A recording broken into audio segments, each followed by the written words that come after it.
నిత్యం భగవంతుడి నామాన్ని స్మరిస్తూ ఉండటం వల్ల ప్రశాంతత లభిస్తుంది.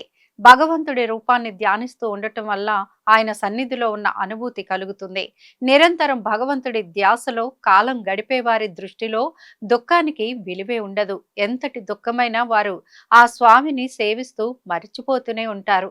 భగవంతుడి నామాన్ని స్మరించుకునే స్థితిలో లేకపోవడం, ఆయన్ని సేవించుకునే అవకాశం లేనప్పుడు మాత్రమే వాళ్ళు దుఃఖపడతారు.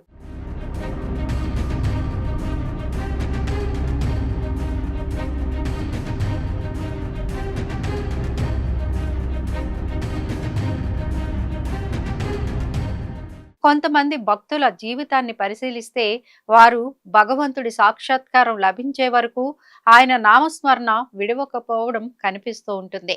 గురువు స్థానంలో ఉన్నవారు తమకు చేసిన మంత్రోపదేశాన్ని అనుక్షణం స్మరిస్తూ వాళ్ళు ఆ స్వామి సాక్షాత్కారాన్ని పొందగలిగారు. వ్యాసరాయల వారిని ఆశ్రయించిన కనకదాసు రామానందుల వారి నుంచి కబీరుదాసు మంత్రోపదేశాన్ని పొంది అసమానమైన భక్తి శ్రద్ధలతో ఆ స్వామిని ప్రత్యక్ష దర్శనం చేసుకున్నారు. ఇక క్షేత్రయ్యగా కీర్తి ప్రతిష్టలు సంపాదించుకున్న వరదయ్య కూడా ఒకానొక సమయంలో జీవితం పట్ల విరక్తిని పెంచుకుంటాడు. అలాంటి పరిస్థితిలో ఒక సాధువు ఆయనకి వేణుగోపాలుడికి సంబంధించిన మంత్రోపదేశం చేస్తాడు.